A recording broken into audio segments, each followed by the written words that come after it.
فرقان في الحميد أعوذ بالله من الشيطان الرجيم بسم الله الرحمن الرحيم واعبدوا الله ولا تشركوا به شيئا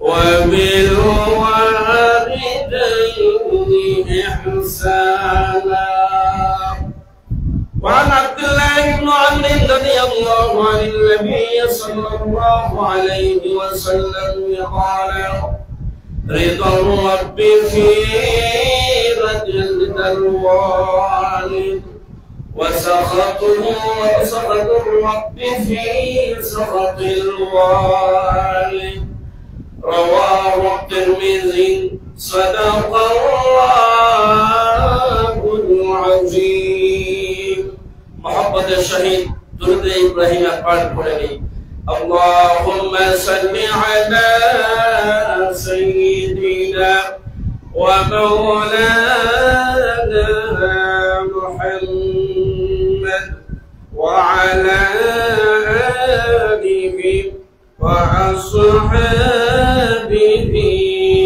وسلم إلهي دكاد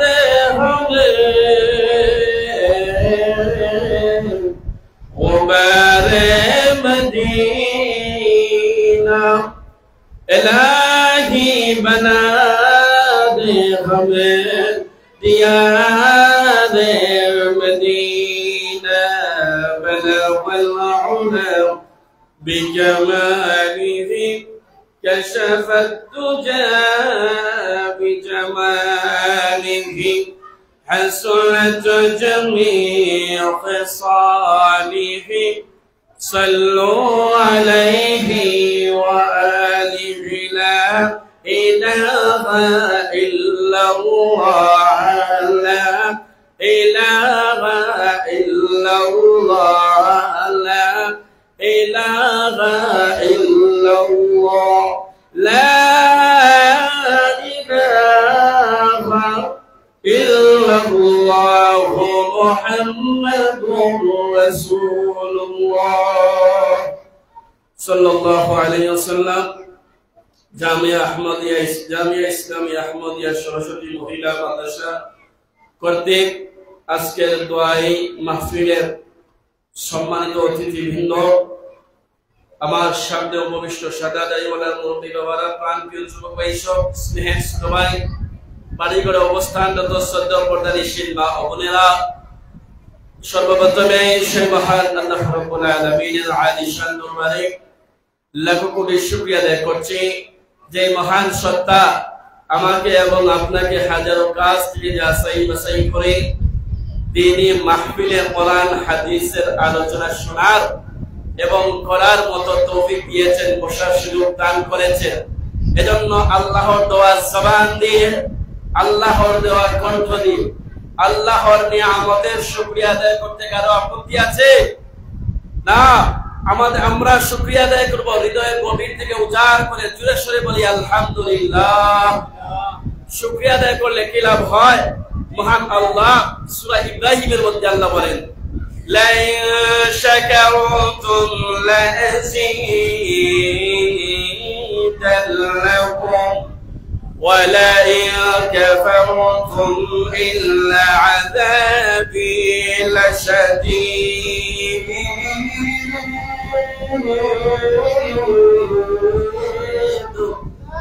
আল্লাহ বলেন, লাইন শাকারতুম, যদি তুমি নিয়ামতের শুকরিয়া আদায় করো, লা আযীদান্নাকুম, আল্লাহ এখানে নুন তাকিদ এনেছেন, আর নুন তাকিদ আনা হয় কোনো একটা কথাকে দৃঢ়তা বোঝানোর জন্য।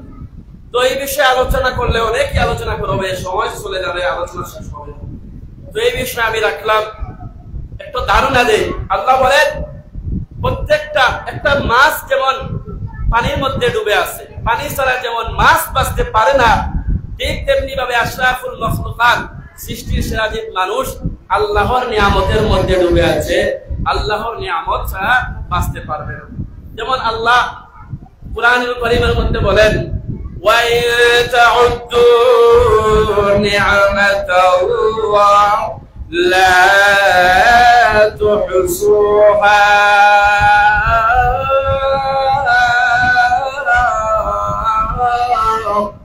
আল্লাহ বলেন, ওয়া তাউদ্দু নি'মাতাল্লাহ, তুমি যদি আল্লাহর নিয়ামতের গণনা শুরু করো, লা তুহসুহা, শেষ হবে না, শেষ করতে পারবে না। আল্লাহ সূরা রহমানে একবার নয় একাধিকবার আল্লাহ তাআলা বলেন, ফাবিআইয়ি আলা'i রাব্বিকুমা তুকাযযিবান।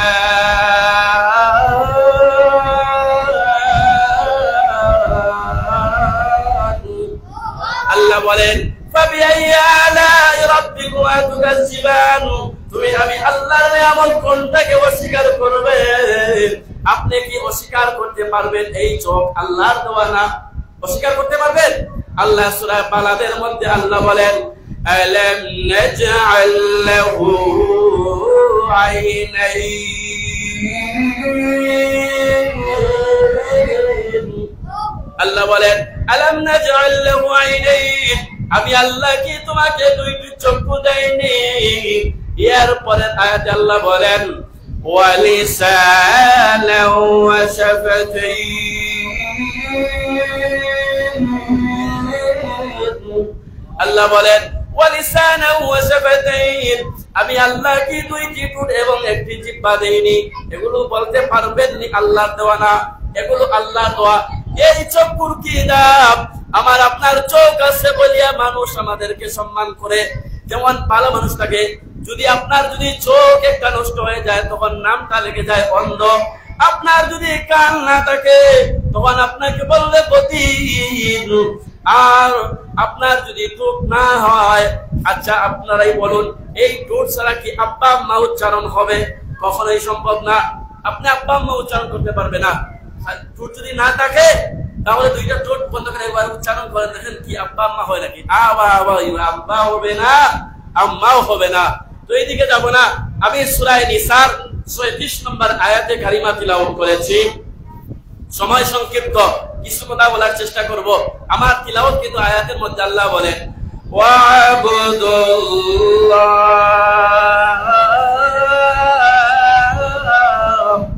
ওয়া লা তুশরিকু বিহি শাইআ। আল্লাহ বলেন, ওয়া'বুদুল্লাহ, তোমরা আল্লাহর গোলামি করো। ওয়াহিদুল্লাহ, অর্থাৎ এক আল্লাহর গোলামি করো, আল্লাহ ছাড়া কারো গোলামি করিও না। এরপরে আল্লাহ বলেন, ওয়ালা তুশরিকু বিহি শাইআ,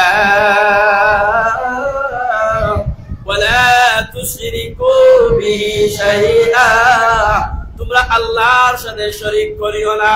আল্লাহর সাথে শরীক করা এটা আল্লাহ তাআলা পছন্দ করেন না। আল্লাহ বলেন, ইন্নাশ শিরকা লাযুলমুন আযীম। আল্লাহ বলেন, ইন্নাশ শিরকা লাযুলমুন আযীম, নিশ্চয় শিরক এটা মহাজুলুম, মহাপাপ। আল্লাহর সাথে অংশীদার করা আল্লাহ সাপোর্ট করেন না, ওটা পছন্দ করেন না। আল্লাহ সূরা মায়দার মধ্যে আল্লাহ বলেন, ইন্নাহু মান ইউশরিক বিল্লাহ ফাকাদ হারামা আল্লাহু আলাইহিল জান্নাহ ওয়া মা'ওয়াহুন নার।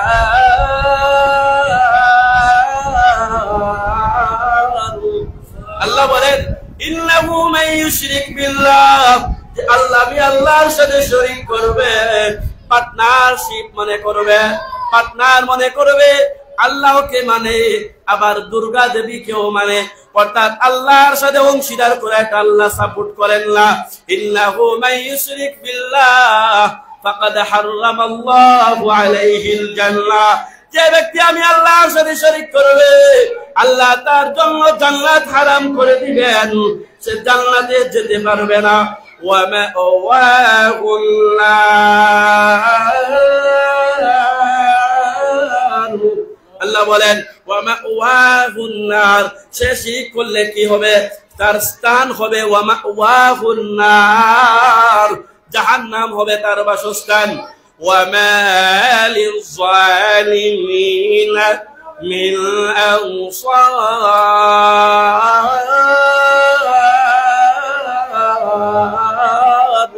আল্লাহ বলেন ওয়া মা লিয-যালিমিনা মিন আনসার, জালিমদের কোনো সাহায্যকারী নেই। অর্থাৎ আল্লাহর সাথে শরীক করলে এটা আল্লাহ পছন্দ করেন না। আমাদেরকে কে সৃষ্টি করেছেন কথা বলেন? আল্লাহ আমাদেরকে সৃষ্টি করেছেন কি জন্য? যেমন আল্লাহ সূরা জারিয়াতের মধ্যে বলেন ওয়া মা খালাকতুল জিন্না ওয়াল ইনসা ইল্লা লিয়াবুদুন, আল্লাহ বলেন ওয়া মা খালাকতুল জিন্না, আমি মানুষকে সৃষ্টি করেছি, মানুষ এবং জিন জাতিকে সৃষ্টি করেছি, ইল্লা লিয়াবুদুন, আল্লাহর গোলামি করা ছাড়া আর কারো গোলামি করার জন্য সৃষ্টি করে নাই। আল্লাহ, আমরা যদি আল্লাহর গোলামি করি আল্লাহর কোনো লাভ নাই। ইল্লা লিয়াবুদুন আই লিয়ারিফুন, অর্থাৎ আমরা যদি আল্লাহর গোলামি করি তাহলে আমাদের লাভ, আল্লাহর কোনো লাভ নাই। আমি আপনি যদি আল্লাহর গোলামি করি না তাহলে আমাদের লস, আল্লাহর কোনো লস নাই। আরেক আয়াতের দিকে লক্ষ্য করে দেখেন, আল্লাহ সূরা মুমিনুনের মধ্যে আল্লাহ বলেন আফাহাসিবতুম আন্নামা খালাকনাকুম আবাসা ওয়া আন্নাকুম ইলাইনা লা তুরজাউন, আল্লাহ বলেন আফাহাসিবতুম, তোমরা কি ধারণা করো আন্নামা খালাকনাকুম, আমি আল্লাহ তোমাদেরকে সৃষ্টি করেছি আবাসা, ওয়াহেতু খেল তামাশার জন্য কি আল্লাহ আমাদেরকে সৃষ্টি করেছেন? না আল্লাহর গোলামি করার জন্য, আল্লাহর গোলামি করার জন্য। আবাসা ওয়া আন্নাকুম ইলাইনা লা তুরজাউন, তোমরা কি আমি আল্লাহর দিকে ফিরে আসতে হবে না? আমাদের কি যেতে হবে? আমাদেরকে একদিন যেতে হবে। এই দুনিয়াটা থাকার জায়গা নয়। এজন্য কবি বলেন ইহা হাম সব মুসাফির হয়, কোই আখির ঠিকানা, কোই আগে রওয়ানা হয়, কোই পিছে রওয়ানা। আমরা হলাম এই দুনিয়ার মুসাফির, আখিরাত আমাদের ঠিকানা। কাউকে আগে যেতে হবে, কাউকে পরে যেতে হবে। বাইরে আমার এই দুনিয়াটা থাকার জায়গা নয়। কি নিয়ে যাইব? আমরা তো দুনিয়ার এই লোভ লালসার মধ্যে পড়িয়া জীবনটাকে নষ্ট করে ফেলেছি। আল্লাহ তাআলা আমাদেরকে দুনিয়াতে যে হায়াত দিয়া পাঠাইছেন, এক দেশে যেতে বলে ভিসা ছাড়া, পাসপোর্ট ছাড়া যেমন যাওয়া সম্ভব না, আল্লাহ তাআলা যে আমাদেরকে দুনিয়াতে পাঠাইছেন ৬০-৭০ বছরের হায়াত দিয়া পাঠাইছেন। এই হায়াতটা হলো পাসপোর্ট, আর ভিসা হলো আপনি যদি নেক আমল করেন তাহলে আপনি জান্নাতে যেতে পারবেন। কোন মানুষ যদি প্রবাসের মধ্যে যায় আর ওই দেশের সৌন্দর্য দেখা যদি ওই সৌন্দর্যের প্রতি আকৃষ্ট হয়ে যায়, কাম কাজ না করে, তাহলে বলুন তো সে দেশে সে কি শান্তিতে থাকতে পারবে? শান্তিতে থাকতে পারবে না। আল্লাহ তাআলা আমাদেরকে দুনিয়াতে পাঠাইছেন আল্লাহর গোলামি করার জন্য। আমরা যদি আল্লাহর গোলামি না করি তাহলে কবর জগতে আমরা জান্নাতে যাওয়ার আশা করতে পারি না। আমরা তো অনেকে মনে করি যার সম্পত্তি আছে, যার টাকা পয়সা আছে, গাড়ি বাড়ি আছে, ওই ব্যক্তি সম্পদশালী না। আল্লাহ রাসূল সাল্লাল্লাহু আলাইহি ওয়াসাল্লাম মিশকাত শরীফের হাদিসের মধ্যে আনেন আন সাদ্দাদ ইবনে আউস আন নবী সাল্লাল্লাহু আলাইহি ওয়াসাল্লাম আল কাইয়িস মান দানা নাফসুহু আলিমা লিমা বা'দাল মাউত وعمل لما بعد الموت والعاجز من أتبع نفسه هواها وتمنى على الله الله نبي الشنبي رحمة للعالمين বলেন ওই ব্যক্তি সবচাইতে বুদ্ধিমান যে ব্যক্তি মরণের চিন্তা করে এবং তদ অনুযায়ী আমল করে ওই ব্যক্তি হলো বুদ্ধিমান। আর দুর্ভাগ্য হতভাগা ওই ব্যক্তি যে মরণের চিন্তা করে নেক আমল করে না, আবার আল্লাহর কাছে জান্নাত আশা করে, ওই ব্যক্তি হলো সবচাইতে নির্বোধ, বোকা সরল মানুষ। দুর্ভাগ্যবান ওই ব্যক্তি যে মৃত্যুর চিন্তা করে ঠিকই কিন্তু মৃত্যুর জন্য নেক আমল করে না, নামাজ পড়ে না, ওই ব্যক্তি কখনো বুদ্ধিমান হতে পারে না।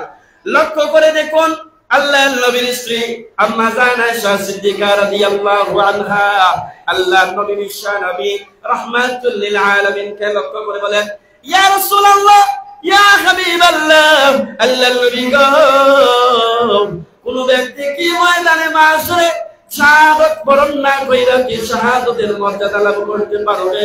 আল্লাহর নবী তখন ডাকটা বলেন, হে আয়েশা, ওই ব্যক্তি শাহাদাতের মৃত্যু না হইয়াও শাহাদাতের মর্যাদা লাভ করবে যেই ব্যক্তি দিনে রাতে 20 থেকে 40 বার মৃত্যুর কথা স্মরণ করবে।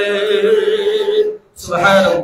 লক্ষ্য করে দেখুন আল্লাহর নবীর একজন সাহাবী, তারা কয়েকজন সাহাবী আল্লাহর নবীর দরবারে বসা, হঠাৎ একজন সাহাবী ডাক দিয়ে বলেন, ইয়া রাসূলুল্লাহ ইয়া হাবিবাল্লাহ, আল্লাহর নবী গো, দুনিয়ার মধ্যে সবচাইতে বুদ্ধিমান ব্যক্তি কে?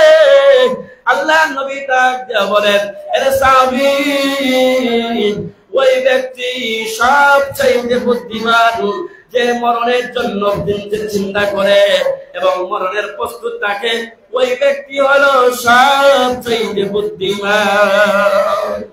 এজন্য আমাদেরকে মরণের জন্য চিন্তা করতে হবে, মরণের প্রস্তুতি নিতে হবে। তো আমি বলতেছিলাম সূরা নিসা প্রথম অংশ আল্লাহ ওনার আলোচনা করেছেন, হকুল্লাহর আলোচনা করেছেন, আল্লাহ তাআলার আলোচনা করেছেন। এরপরে আল্লাহ তাআলা বলেন, ওয়া বিল ওয়ালিদাইনি ইহসানা, তোমরা মাতা পিতার সাথে সৎ ব্যবহার করো, সুন্দর আচরণ করো। ইয়াকসাবি আল্লাহর নবী বিশ্বনবী রাহমাতুল লিল আলামিনের কাছে রাসূলুল্লাহ, ইয়া রাসূলুল্লাহ ইয়া হাবিবাল্লাহ, মা হাক্কু বিহুসনি সাহাবাতিক, আমি কার সাথে সুন্দর ব্যবহার করব? আল্লাহর নবী তখন বলেন, সুন্না উম্মাকা, তোমার মায়ের। সাহাবী আবার প্রশ্ন করলেন, আল্লাহর নবী বলেন সুন্না উম্মাকা, সাহাবী আবার প্রশ্ন করেন সুন্না উম্মাকা। এরপর সাহাবী প্রশ্ন করার পর আল্লাহর রাসূল বলেন সুন্না আবাকা। সাহাবী তখন ডাকতে বলেন, ইয়া রাসূলুল্লাহ ইয়া হাবিবাল্লাহ, আমার নবীজি, আপনি মার কথা 3 বার বললেন আর বাবার কথা কেন একবার বললেন? আল্লাহর নবী বলেন, রে সাহাবী, 3টি কারণে মার কথা 3 বার বলেছি। 3টি কষ্ট মা করেছে, বাবা করে নাই। এই 3টি কষ্টের মধ্যে একটা কষ্ট হলো ওই মা তোমাকে গর্ভধারণ করেছে, 9 মাস গর্ভে ধারণ করতে গিয়া অনেক কষ্ট সহ্য করেছে। তুমি যখন তোমার মায়ের পেটে ছিলা, মাকে অনেক সময় লাথি মারছো, মা খানাতে বসে খানা খাইতে পারে না, এই যে একটা কষ্ট।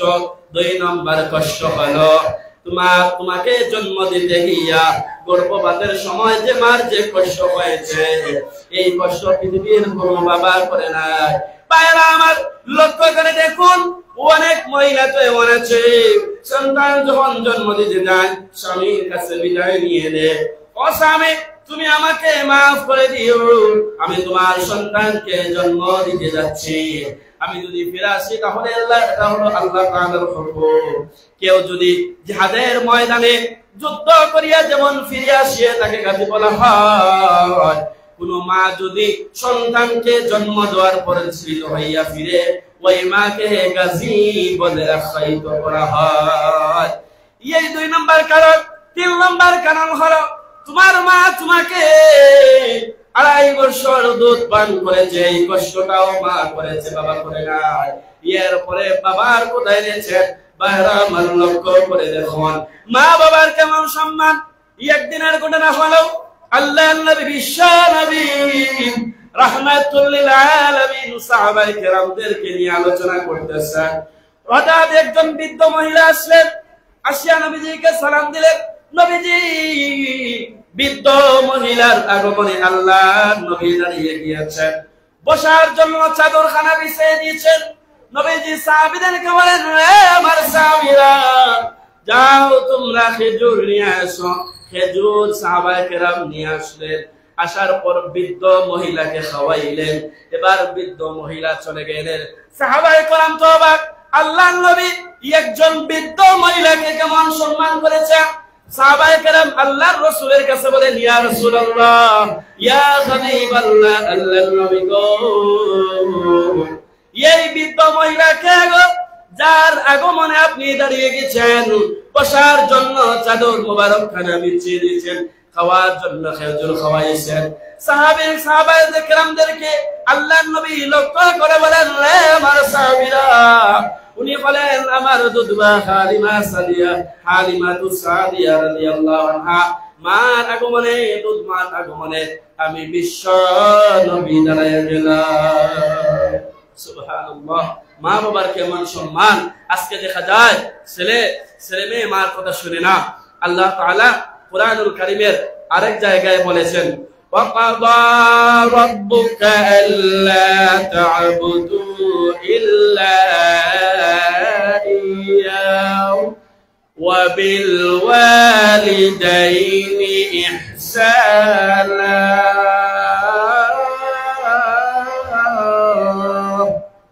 আল্লাহ বলেন, وَقَضَى رَبُّكَ أَلَّا تَعْبُدُوا إِلَّا إِيَّاهُ। আল্লাহ তাআলা আদেশ করেছেন, কাদা আমারা আদেশ করেছেন যে আল্লাহ তা'বুদু ইল্লা ইয়া, আল্লাহ ছাড়া অন্য কারো গোলামি করা যাবে না। এরপরে এনেছেন ওয়াবিল ওয়ালিদাইনি ইহসানা, মাতা পিতার কথা এনেছেন। দেখেন আল্লাহ তাআলা উনার আলোচনার পর কার কথা এনেছেন? মাতা পিতার কথা। কোন পীরের কথা আনেন নাই, আর কোন বুজুর্গের কথা আনেন নাই, কোন দরবেশ বাবার কথা আনেন নাই, এনেছেন মা বাবার কথা। আল্লাহ তাআলা আমাদেরকে সৃষ্টি করেছেন, আর আমরা দুনিয়াতে আসছি মা বাবার মাধ্যমে। আমরা মা বাবার খেদমত করব। আল্লাহ তাআলা কুরআনুল কারীমের মধ্যে বলেছেন, ওয়াবিল ওয়ালিদাইনি ইহসানা, মাতা পিতার সাথে সুন্দর আচরণ করো, সৎ ব্যবহার করো।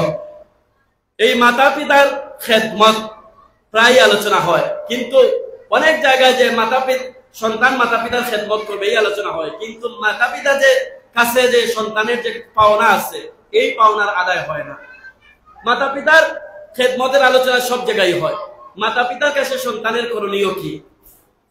সন্তান তো মাতা পিতার খেদমত করবে, এর আগে আসুন মাতা পিতার কাছে সন্তানের পাওনা।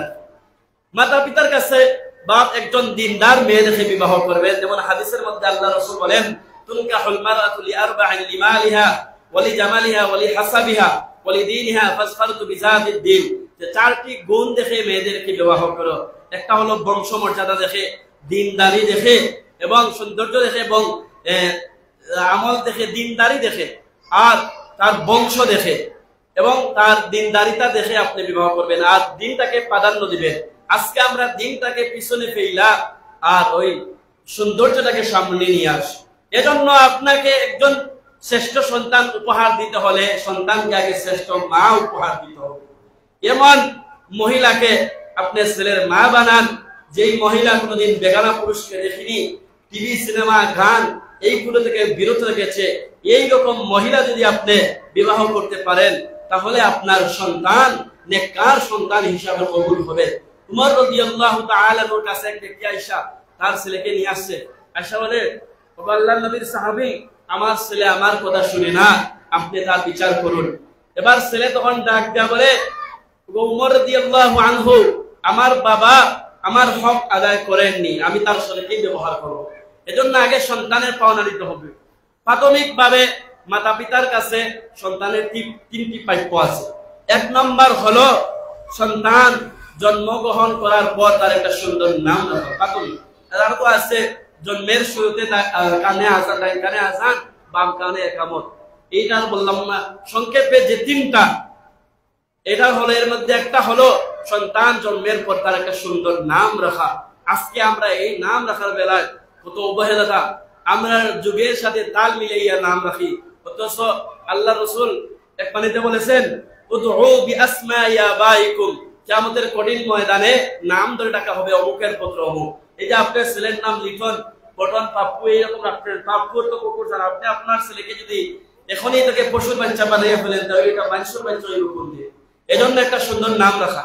আর নামের বেলা দেখেন ইমাম সাহেবকে নিয়ে হুজুর আসেন, বাসায় আসেন, একটা আমার ছেলের নাম রাখেন, সে তার আগেই নাম সিলেক্ট করে রাখছে, কারণ তালের সাথে তাল মিলাইয়া। বড় ছেলের নাম যদি হয় পাপ্পু, তাইলে ছোট ছেলের নাম রাখবে রিঙ্কু, ওই নাম তার আগেই সিলেক্ট করে রাখা। ইমাম সাহেবকে নিয়ে সই হিসাবে দায়িত্ব পালন করে। তো আমি কয়েকদিন আগে গিয়েছিলাম, আমাকে নিছিল, আমার মসজিদে আসছে, বলে হুজুর আসেন আমার ছেলেটার নাম দায়িত্ব দেন। আমি বললাম আব্দুল সত্তার, আব্দুল গফার। কয় না, এগুলো হলো বুড়া মানুষের নাম, এগুলো পছন্দ। দেখেন আব্দুল গফার কুমাশি বাড়ি, আব্দুল্লাহ মানে আল্লাহর বান্দা, আল্লাহর গোলাম। এই সুন্দর সুন্দর নাম এগুলো আমাদের পছন্দ হয় না। ডিজিটালের সাথে তাল মিলাইয়া দেখবেন রাখবো পাপ্পু, লিঠন, বর্ধন এইরকম নাম রাখে। তো সন্তানের প্রথম প্রাপ্য হলো তার একটা সুন্দর নাম রাখা, দ্বিতীয় প্রাপ্য হলো তাকে দ্বীনি শিক্ষায় শিক্ষিত করা। আজকে দেখেন কয়জন কার সন্তানকে দ্বীনি শিক্ষায় শিক্ষিত করে। আপনি যে দেখেন, একটা ঘটনা বলি, একজন বাবা বিত্তশালী ছিলেন, উনি অটল সম্পদের মালিক ছিলেন। উনি ওনার ছেলেকে বিদেশে পাঠাইয়া দিচ্ছেন, পাঠাইয়া ওইখানে প্রফেসর পাঠাইয়া দেশে আনছে। বাবা মারা গেছে, এবার বাবার জানাজা যখন উপস্থিত হয়েছে, ইমাম সাহেব জানাজার নামাজ পড়াইতেছেন, তখন সে ইমাম সাহেব জানাজার নামাজে তাকবীর দিতেছেন, সে কিন্তু তাকবীর দেওয়ার সাথে সাথে দুই একটা হাউকের আওয়াজ দিছে, মানে ব্যথা হলে যে শব্দ হয়, কান্না করলে, দুঃখ হলে এই আওয়াজ দিছে। তো ইমাম সাহেব মনে মনে ভাবতেছেন হয়তো কিবা মা বাবার আশিক ছেলে দোয়া পড়তেছে, কাঁদতেছে। নামাজের পরে জিজ্ঞেস করলো, আপনি যে নামাজের মধ্যে এত জোরে হা হা শব্দ করে কাঁদলেন, বলে আমার বাবা মা শিখায় নাই, আমি কি শিখবো নামাজের, এই যে জানাজার নামাজে কোন কোন দোয়া পড়বো, এটা আমার বাবা মা শিখায় নাই, এই জন্য আমি আফসোস করছি। 3 নম্বর হলো সময় কম। 3 নম্বর হলো যে সন্তান যখন উপযুক্ত হয়ে যায়, মেয়ে যখন উপযুক্ত হয়ে যায়, মেয়ে হলে দিনদার ছেলে আর ছেলে হলে দিনদার মেয়ে, দেখে তাদেরকে বিবাহ দাও। এই হলো প্রাথমিক 3টা আলোচনা। মা বাবার সাথে সৎ ব্যবহার করলে, আল্লাহ রাসূল সাল্লাল্লাহু আলাইহি ওয়াসাল্লামের কাছে সাহাবী আসলেন, ইয়া রাসূলুল্লাহ, আমার মা বাবা কি, আমার মা বাবা আছেন, আমি কি করব, তাদের খেদমত করব? আল্লাহ রাসূল বলেন হুমা জান্নাতুকা ওয়া নারু, তারা তোমার জান্নাত এবং জাহান্নাম। খেদমত করলে জান্নাত, আর না করলে জাহান্নাম। মা বাবার সাথে যারাই বিয়াদবি করেছে, মাকে মেরেছে, তারাই ধ্বংস হয়ে গেছে। ঘটনা বলি সংক্ষেপে। বাইরে আমার লক্ষ্য করে দেখুন, আল্লাহর নবীর সাহাবী হযরত আল-কামা রাদিয়াল্লাহু আনহু একজন বিশিষ্ট বুজুর্গ ছিলেন, সাহাবী, সব সময় নফল নামাজ পড়তেন। এবার উনি যখন মৃত্যুশায়ী অবস্থায়, কালমা উচ্চারণ হচ্ছে না, উনার স্ত্রী আল্লাহর নবী বিশ্ব নবীর কাছে আসে বলে, ইয়া রাসূলুল্লাহ, ইয়া হাবিবাল্লাহ, আল্লাহর নবী গো, আমার স্বামী মৃত্যুশায়ী অবস্থায় কালমা উচ্চারণ করতে পারতেছেন না। আল্লাহর নবী বলেন, রে বিলাল, যাও কয়েকজন সাহাবী নিয়ে যাও, গিয়া আল-কামারকে কালিমা তালকিন দাও।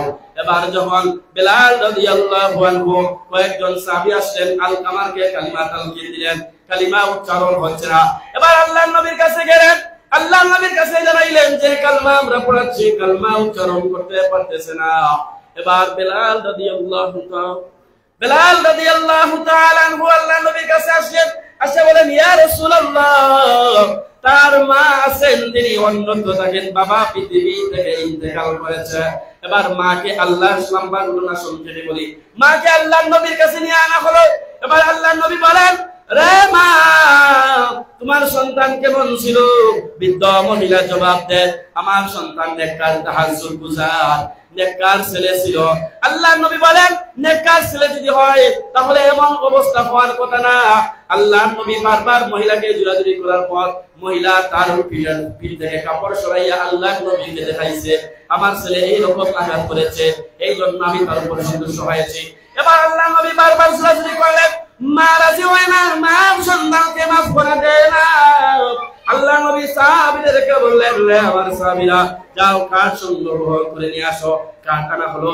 এবার যখন আগুনের মধ্যে ফেলে দিবেন, ওই সময় কোন মা কি চায় তার সন্তান আগুনের মধ্যে জ্বলে যাক? এটা কোনো মা চাইবে না। আল্লাহ নবী যখন আগুনের মধ্যে নিক্ষেপ করার জন্য তৈরি হলেন, সাথে সাথে মা মাফ করে দিয়েছে।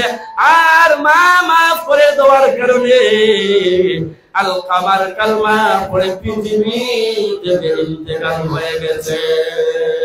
সুবহানাল্লাহ। আজান হচ্ছে, আজান দিন।